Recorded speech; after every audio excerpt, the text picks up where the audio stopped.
출애굽기 20장 2절 말씀.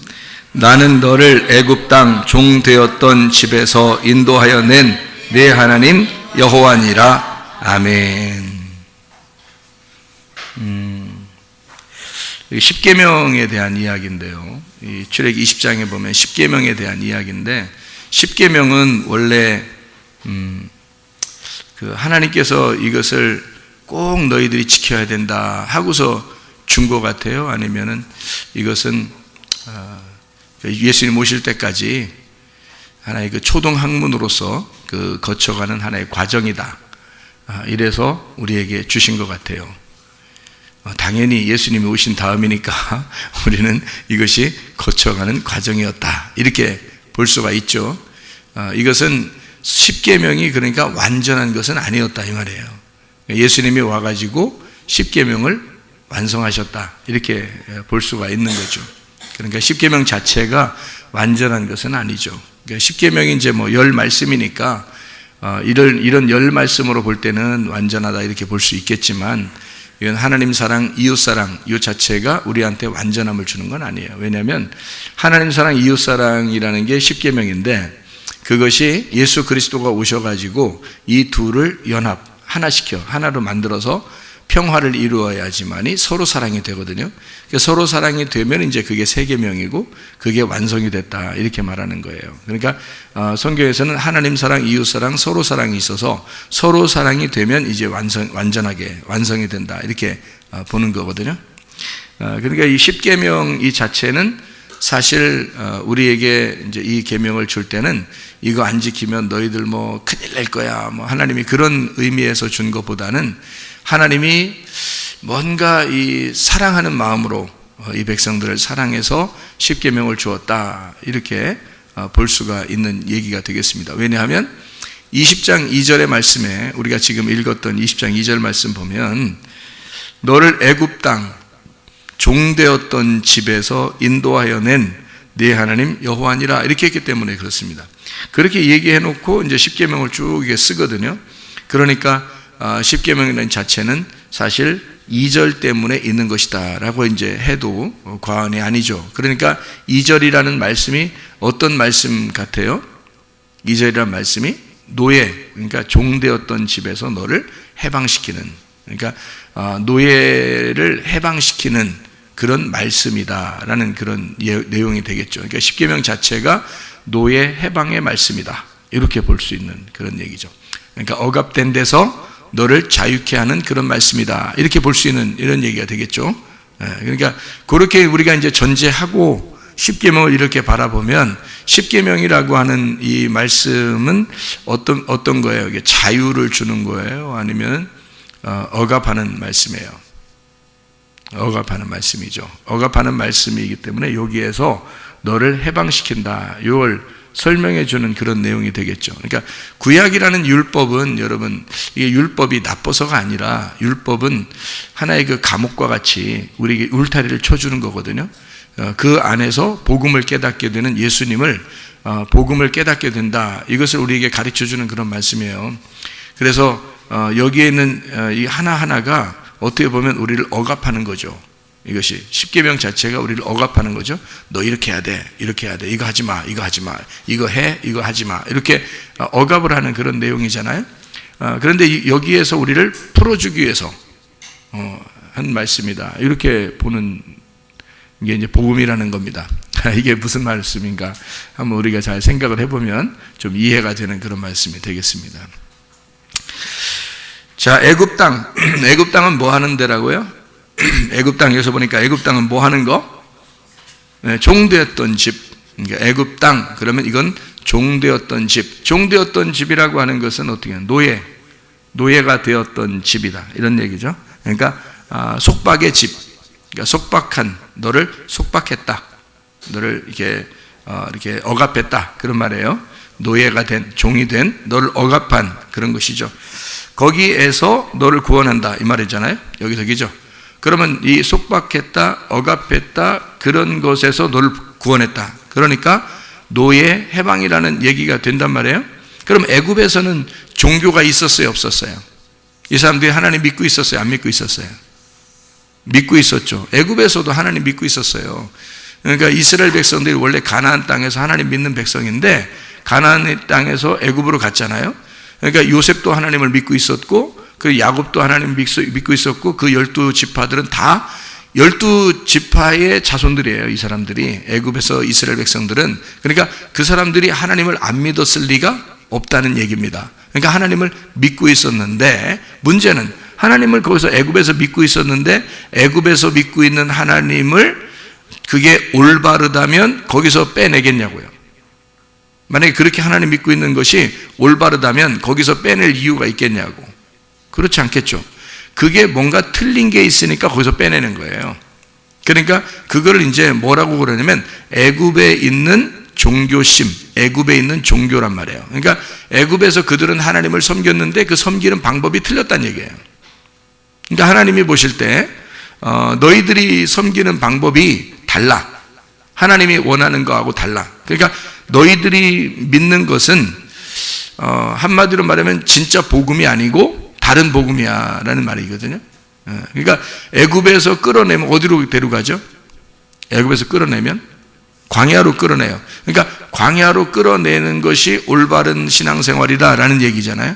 그러니까 끌어낸 거지. 만약에 하나님이 끌어냈는데 더 형편없는 신앙생활을 하게 만들면 그게 끌어낼 이유가 있겠어요? 광야로 끌어냈을 때 뭔가 올바른 신앙생활을 알려주려면 끌어내겠지만 만약에 올바른 신앙생활이 아니면 끌어낼 이유가 없는 거죠. 이해가 되겠죠. 그러면 애굽에서의 신앙심과 광야에서의 신앙심은 뭔가 다르다는 얘기예요. 그죠? 애굽에서의 신앙심과 광야에서의 신앙심은 뭔가 다르다는 얘기예요.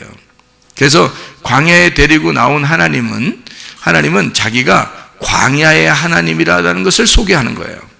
자기가 광야의 하나님이다.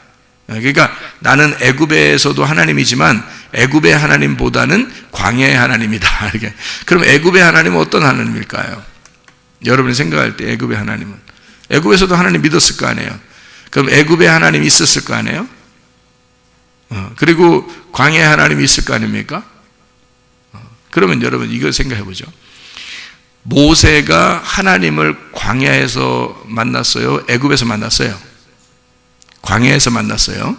그러면 모세가 하나님을 광야에서 만났을 때 하나님은 모세한테 자기를 뭐라고 그랬어요? 자기를 나는 누구다 이렇게 했어요. 뭐라고 그랬어요? 스스로 있는 자다. 스스로 있는 자다. 나는 나다. 나는 존재한다. 나는 살아있다. 내가 생명이다. 나는 살아있다. 나는 존재다. 나는 나다. 나는 스스로 있는 자다. I am who I am. 이렇게 이야기를 했단 말이에요. 그러면은 그렇게 말한 하나님은 자기를 뭐라고 이름을 뭐라고 그랬어요? 스스로 있는 자라는 이름이 뭐라고요? 이게 스스로 있는 자라는 이름을 뭐라고 소개했어요? 이 모세한테. 뭐라고? 자기가 스스로 있는 자, 나는 스스로 있는 자야. 나는 뭐다 이렇게 했잖아요. 나는 여호와라 이러잖아요. 그러니까 여호와라 그러잖아.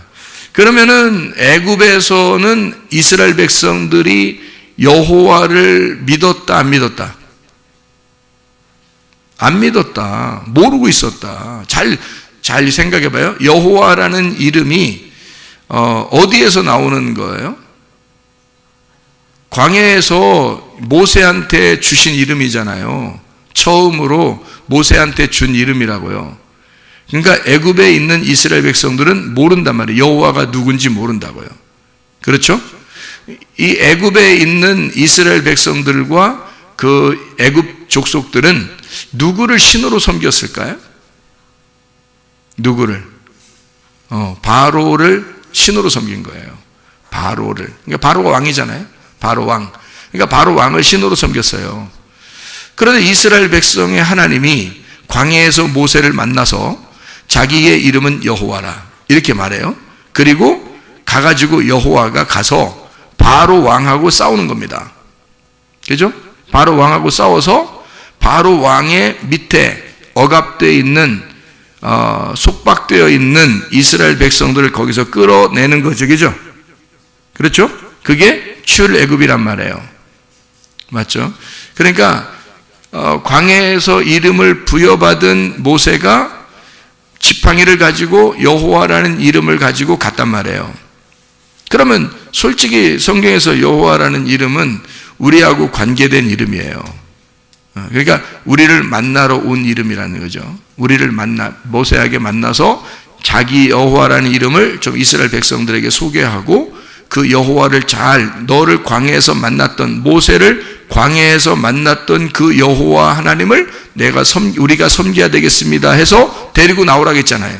그러니까 광야로 데리고 나오는 이유는 여호와 하나님을 내가 만났는데 그 만난 여호와를 잘 섬겨야 되겠다. 그래서 여호와를 만나서 섬겨야 된다 해서 광야로 데리고 나와야 된다고 했던 거거든요. 그러니까 애굽에서는 하나님 안 믿었던 게 아니라 믿었어요. 그런데 왕이 하나님이었고 그리고 그들은 막연히 하나님이라는 엘로힘이라는 하나님을 믿고 있었어요. 여러분이 성경에서 찾아보고 있는 모든 하나님이라는 단어는 엘로힘입니다. 그러니까 여러분도 막연하게 하나님을 믿고 있었던 거죠. 믿고 있는 거죠. 그러니까 하나님을 진짜 이렇게 막연하게 믿고 있는 그 하나님이 진짜 하나님일까? 아니에요. 광야로 나와서, 광야는 외로운 곳입니다. 홀로 있는 곳이고, 광야는 아무도 자기를 알아주지 않는 곳이에요. 그러니까 바람이 있고 돌이 있고 이런 아주 외롭고 쓸쓸하고 황량한 곳, 고통이 있는 곳, 허허벌판, 그런 곳으로 끌어내서 거기에서 하나님을 만나는 그 하나님은 여호와 하나님. 그래서 여호와 하나님을 내가 만날 때, 그런 곳에서 여호와 하나님을 만날 때 하나님은 드디어 나의 하나님이 되시는 거죠. 그러니까 막연히 엘로힘, 하나님 믿습니다, 이거 가지고는 안 된다는 얘기입니다. 그거는 애굽에서도 누구나, 애굽 사람들도 믿고 있었던 하나님이에요. 애굽 사람들도 그냥 하나님을 믿고 있는 거죠. 막연히 하나님 믿고 있는 거죠. 지금으로 말하면 모든 종교가 사실은 하늘님을 믿고 있지 않습니까? 이게 뭐예요? 엘로힘입니다. 그들도 어떤 막연한 어떤 신, 엘로힘을 믿고 있잖아요. 그러나 여러분과 저에게는 특별히 우리를 만난, 나를 위해서 죽으신, 십자가에서 내 죄 때문에 돌아가신 여호와 예수 그리스도를 믿고 있는 거라고요. 그분이 나에게 오셨고 내가 그분을 만날 때, 그 광야에 나가서 그분을 만날 때 드디어 막연했던 엘로힘이, 막연했던 하나님이 나의 하나님으로 오시는 거죠. 그죠? 그런 하나님을 내 가슴으로 만날 때 이게 진짜 하나님을 믿는 거라는 것을 알려주는 것이에요. 그래서 광야로 꼭 끌어내야 한다는 것입니다. 광야로 굳이 끌어내는 이유가 여호와 하나님을 만나야 되니까 그런 거예요. 여러분에게 고통이 있고 문제가 있고 여러분 살다 보면요, 굴곡이 있습니다. 인생은 항상 이렇게 굴곡이 있어요. 그런 굴곡을 여러분 어떻게 생각해요? 막 힘들다, 죽겠다, 막 토할 것 같다, 막 이렇게 생각하면 기분 좋아하는지 안 좋죠. 여러분 그 롤러코스터 타봤나요? 롤러코스터? 인생은 롤러코스터라 그러는데, 롤러코스터 타봤는데, 한번 제가 미국에 가서 한번 이제 뭐 학생들이요, 제가 전도사 시절에 학생들이 그거 타러 가자고 그러더라고. 죽는 줄 알았어요, 아주. 진짜. 이게 세상에 막 올라갈, 저는 고소공포증 같은 게 막 좀 있어가지고, 높은 데 있으면 막 무서워요. 왜냐면 꿈 같은 데서 너무 높은 데서 막 떨어져 보고 막 이래가지고 내가 그 공포심이 있는가 봐요. 꿈 같은 데 왜 막 높은 데 떨어지는 그런 게 너무 어릴 때 놀랬는가 봐요. 그런데, 이렇게 막 촥촥촥촥 이렇게 올라갈 때는 막 촥촥촥촥 이렇게 올라, 그 소리도 막 무서워 죽겠어요. 막 무슨 막 기계가 나를 막 운반하는 것 같아요. 막 이게 분명히 이렇게 하고 있는데도 막 진짜 하늘만 보이잖아요. 이렇게 막 위로 올라가잖아요. 이렇게 촥촥촥 딱 올라가잖아요. 올라가자마자 휙 내려오면 소리도 못 지르겠어. 너무 놀래서. 그 소리 질러야 덜 무섭다네. 애들은 막 그냥 손 들면서 두 손 높이 들면서 그러더라고. 난 진짜 쟤들은 나보다 더 놀라는가 보다 생각했더니 알고 보니까 그래야 덜 무섭다네. 이렇게 손을 딱 들면서 이래야 덜 무섭대. 나는 너무 무서워서 소리도 안 나와. 막 그래가지고 이게 막 하늘 막 공 떠가지고 그냥 막 가는 것 같아. 이렇게 하늘을. 너무너무 무서운 거예요. 막. 이게 근데 막 슉 내려가잖아요. 또 다시 올라. 막 두근두근 막 올라간다. 어떻게 딱 올라가면 또 휙 내려가는데 막 죽겠는 거예요. 막 이게 내리잖아요. 내려가지고 막 빙빙 돌아요. 막. 근데 이렇게 빙빙 도는데 학생들 앞에서 전도사가 막 이 빙빙 도는 모습을 보여주면 이상하잖아요. 그래서 정신을 막 쭉 차리려고 막 노력하는데 나는 분명히 학생한테 가는데 나는 저쪽에 있는 아저씨한테 가고 있단 말이에요. 이렇게 막 그렇게 분명히 내가 학생한테 이름 부르면서 분명히 가고 있는데 나는 저쪽 가고 있더래. 이제 막 흔들거리고 막 이렇게 하더라고요. 정신을. 그거는 또 아니 그건 진짜 롤러코스터 뭐 바이킹인지 그걸 알죠? 이렇게 돼서 이렇게 흔들리는 거 있잖아요. 그냥 토해버렸잖아. 그냥 요 정도 올라가는데 그냥 그거 토해버렸잖아. 그냥 막 죽겠어요. 누가 다음에 타자고 안 하겠지만 타자고 해도 안 타고 싶은 거야. 그런 건. 그냥 내가 인생 사는 게 롤러코스터인데 응? 뭘 그걸 일부러 타러 돌아다녀. 막 돈 내고 그것도.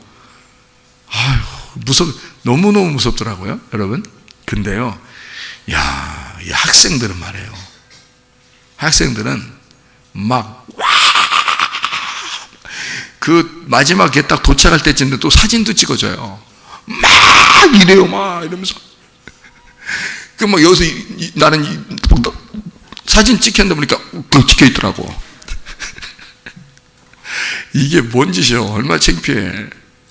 근데 진짜 잘 타는 애들은 그냥 높이 올라갈수록 그러고 막 그러더라고요. 이게 롤러코스터라는 게 즐길 줄 아는 아이들한테는요, 이게 막 올라가고 내려가는 것을 즐기더라고요. 이게 이게 인생이라고 생각해 보세요. 롤러코스터를 이게 잘 타는 사람은 있잖아요. 이게 점점 높을수록 이게 내려가는 게 각도가 더 있을수록 재밌다 그래요. 여러분 서핑 아시죠? 파도 타기, 서핑. 우리는 뭐 못 타봤겠지만 서핑 이렇게 타면은 잔잔한 물에서 자기가 끌고 나가면 재밌겠어 안 했겠어? 자기가 이게 너무 잔잔해서 자기가 흔들어서 끌고 나가는 그 서핑이라면 재밌겠어 안 재밌겠어? 안 재밌겠죠. 근데 파도가 확 밀려와서 쫙 높이 가서 막 가는 거 있죠. 영화 같은 데서도 보면 그죠? 그럼 막 서핑을 거기 이렇게 막 엎드려서 이렇게 가다가 탁 타가지고 그 파도를 팍 타가지고 쫙 가는 사람들 있죠. 스릴 있대요, 그게. 그래 죽는답니다. 그러다가 푹 빠져가지고 죽고 그런 사람도 있잖아요. 근데 그거를 즐기러 그냥 파도 타기, 서핑을 즐기러 얼마나 많이 갑니까, 사람들이? 자, 이게 파도가 잔잔할수록 재밌겠어요? 그 사람한테는 높을수록 재밌겠어요? 높을수록 재밌다는 거죠. 자, 뭘 알았다는 거예요? 그 사람들은 파도가 무섭지 않다는 걸 알았다는 거지. 이해가 되겠어요? 그게 무섭지 않다는 사실을 알고 있는 사람이라는 거죠. 우리 같으면요, 파도가 출렁하면 벌써 토하고 차빠지고 이렇게 하는 거지. 우리 같으면, 그죠?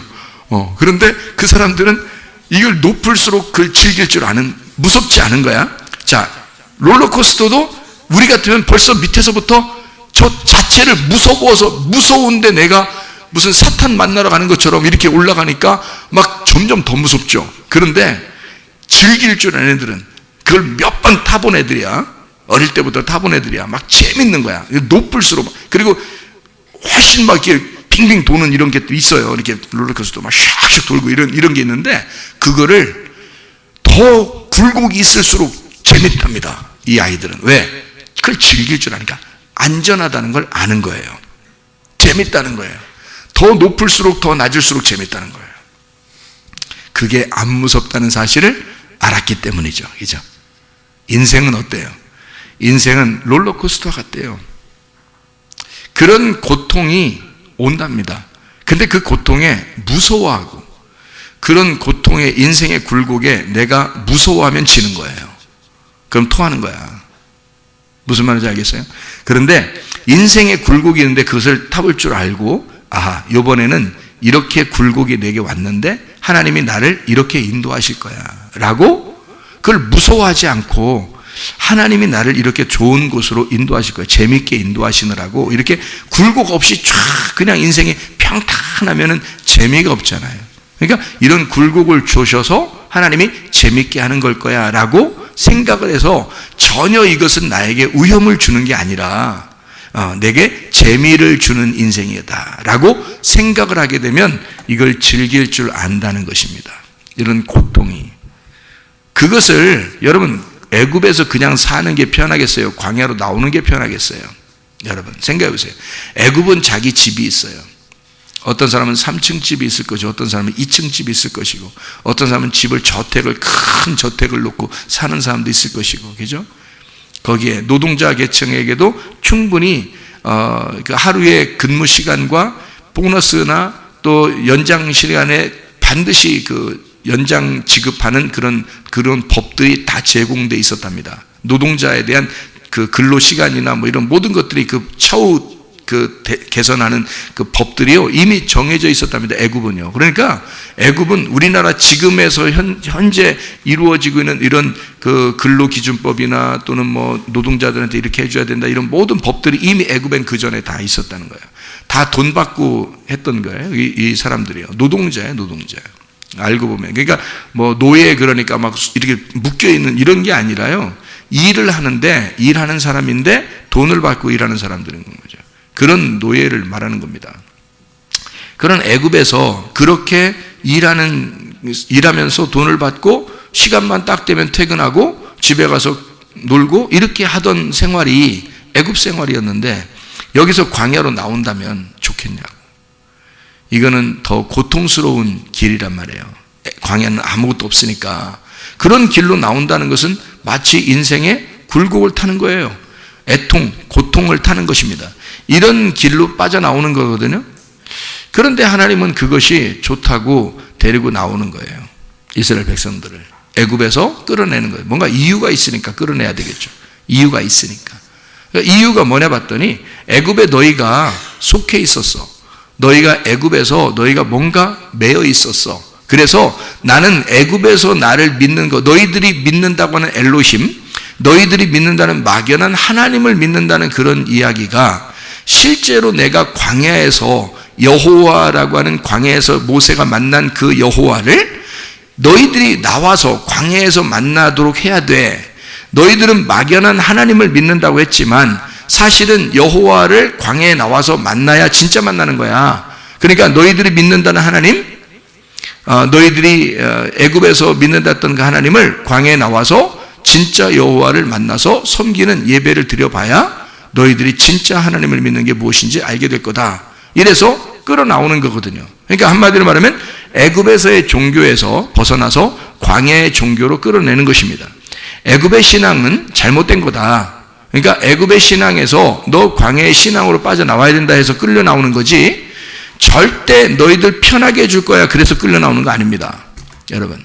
그러니까 하나님은 너희가 종되었던 집에서 너희를 빼내고 내 나라는 여호와를 만나게 할 거야 라고 할 때는 절대 너희들을 편하게 해주려고 만나게 할 거야 그런 말이 아니란 말이에요. 이게 편하게 해준다는 말이 아니라 신앙을 바로잡아 준다는 얘기예요. 신앙을 바로잡아 주겠다. 그래서 준 것이 십계명 율법입니다. 이게요. 광야의 율법. 그럼 광야의 율법이 완전한가? 아니죠. 가나안 땅에 들어가서 예수를 만나야 된단 말이에요. 그러면 이 율법이라고 하는 것이 완전해지는 거죠. 그러니까 이것은 왜 주었구나. 사람이 태어나서 한 5살 정도 되면 갑자기 대학교 들어가고 이러지 않잖아요. 초등학교 유치원하고 초등학교 들어가고 중학교 고등학교 하고 그 다음에 대학교 들어가고 그러잖아요. 그런 것처럼 이게 과정이 있단 말이죠. 광야에 나와서 교육을 받고 그 다음에 가나안 땅으로 들어가서 주님을 만나게 이렇게 만들어 놓은 코스가 되어 있는 건데 광야에서 완전한 것을 다 만나버리면 가나안 땅에 들어갈 이유가 없죠. 그래서 광야에서 준 것이 뭐냐면 십계명이라는 얘기야. 무슨 말인지 알겠죠? 그러니까 이것도 완전치는 않지만 율법적으로 이렇게 롤러코스터를 타는 장소로 데리고 나와서 진짜 하나님을 만나도록 개인적인 하나님을 만나도록 만들어 놓으신 것이 십계명이다. 그러니까 하나님은 애굽에 있는 사람들이 훨씬 더 편하게 살고 있었지만 끌어낼 수밖에 없었다. 왜냐하면 진짜 신앙을 가르쳐 주고 싶어서 애굽의 종교에서 구원하고 싶어서 그런 것이다. 그럼 애굽의 종교는 어떤 종교일까요? 애굽의 종교는 하나님을 정말 열심히 섬긴 게 애굽의 종교입니다. 그거를 거기에서 끌어내는 거예요. 잘 생각해 봐요. 애굽의 종교하고 광야의 그 신앙심하고 좀 어떤 게 다르냐면, 광야에 나오잖아요. 그러면 하나님이 광야에서는 다 섬겨줍니다. 만나를 갖다가 하루 계속 안 빼놓고, 사람들이 뭐 하여튼 뭐라고 하든 안 하든 계속 만나가 내려와요. 그러니까 하나님의 섬김입니다. 신발 헤어지지 않아요. 옷도 하나도 헤어지지 않습니다. 그냥 40년 동안을 계속 돌봐줘요, 하나님이. 그러니까 광야의 하나님은 어떤 하나님이었던 거예요? 마치 어머니 품속에 있는 어머니와 같은 아주 다정다감한 그런 하나님이었다는 거죠. 그러니까 계속 섬겨주는 거예요. 계속 밥을 해주고, 그리고 먹여주고, 입혀주고, 신겨주고, 그렇게 모든 것을 따라다니면서 돌봐주는, 매일마다 그들과 함께 따라다니면서 돌봐주는 그런 하나님이었습니다. 애굽의 하나님은 어떤 하나님이었나요? 사람들이 하나님을 찾아가지고 열심히 섬기려고 했던 거예요. 하나님 안 보이지만 엘로힘이라는 하나님, 자기들이 막연히 믿는 자기들의 조상의 하나님을 그냥 막 믿는 거예요. 열심히 믿으려고 했던 거죠. 그런 애굽에서의 종교에서 너희들을 구원하려고 광야로 데려나왔다, 이런 얘기거든요. 그러니까 너희들 속박받는 데에서 너를 구원하기 위해서 너희를 끌어낸 여호와라, 이렇게 이야기를 하는 것입니다.